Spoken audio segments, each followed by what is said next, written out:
I'd like to point out that we have three brains. One comes from reptilians, called reptilian brain. Reptilian brain works with very basic functions in our body, and it takes care of our survival. Therefore, it's always in fear, because it always wants to know what's up and how we can survive. And even though we're human, we forget about it because reptilian brain is constantly working.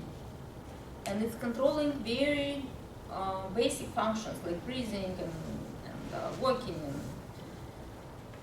eating and doing all other things that are very important for us. But in a moment, we are breathing and we are talking and we are walking. So reptilian brain is set up in a way that when that now moment is interrupted, it has to react very fast in order for us to survive. Then there is next level of the brain, which is called mammalian brain, or birds also have it. And it's a brain that is adaptable to a certain extent, and it's also responsible for our survival, but it has a little different function. So if you function only on reptilian brain, it cannot really adapt very well. If you can't adapt to situation, you die. So somebody said about stress. So stress is reptilian brain overreaction, right? So if you cannot adapt to stress, or if you cannot change attitude toward whatever is happening, you die eventually.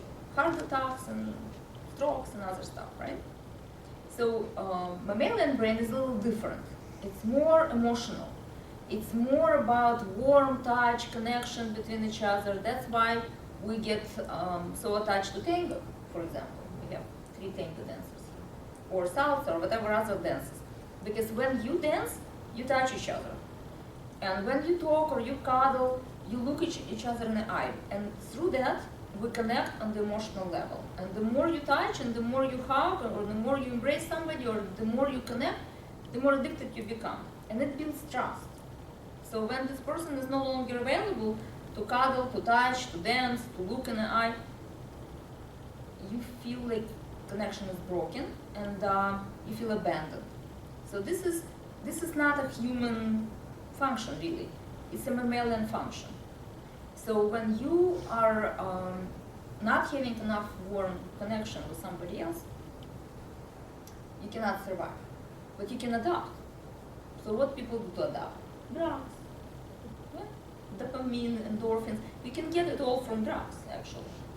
The only thing you cannot get from drugs is that hormonal change, the release that brain has when you have a human body next to you.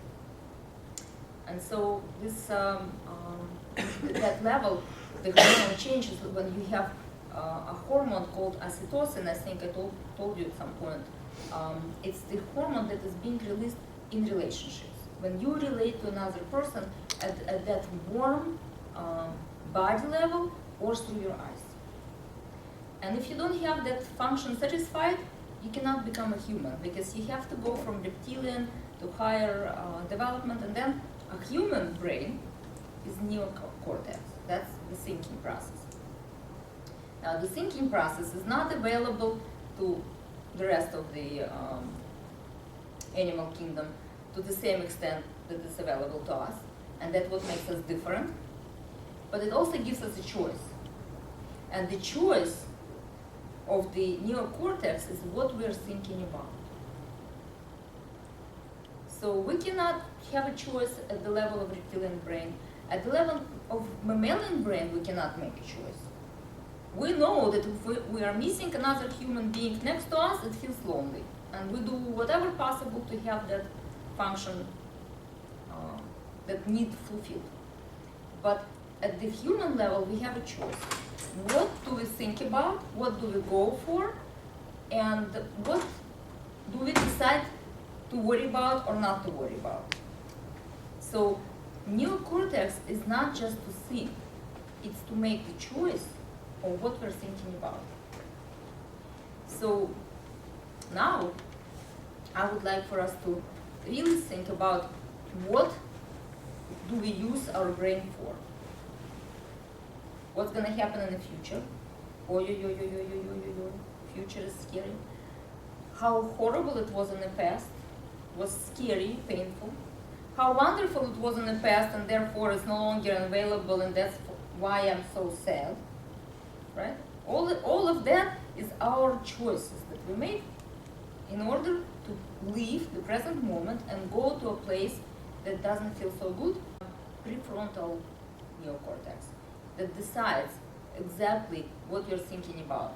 So if you have the fear, you are the only animal on the planet that can actually stop in that moment when you're scared and change that vibration. It's not just an antenna like you have an antenna for a cellular phone. The signal comes in, the signal comes out, the same signal. You actually have an ability to change the signal.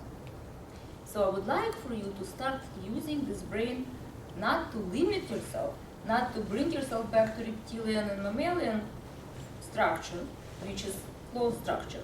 It's almost non-adaptable. Mammals adapt. Reptiles do not adapt. Humans adapt big time. If you are going to lose everything that you have right now, we had this experience immigrating in this country, some of us. You don't have anything, all of a sudden, you change your work, you change your circle of friends, you don't have any relatives, you don't have anything. All of a sudden, 5, 10 years later, 3 years later, you have a new life. And that new life completely different from what you had before. Huge adaptation. We have these two oppositions that are working. The impulse to move forward, to evolve, to think about the future, and the limitation that comes from that things. The one that holds us in place, the structure, right? I know that I'm predominantly woman, and I know that I'm predominantly Russian, even though I've been here for more than 20 years. And I know that my native language is Russian, even though English is much easier right now for me, right? So there is some structure, but within that structure, the expansion is happening. Believe me, that there are many people that came at the same time as me, still don't speak any English, or speak that much English. Structure that holds the form is very important, but if you don't open the fear, the reptilian brain, and you don't go for the decision, I'm gonna try new things, then you are gonna live in fear all the time.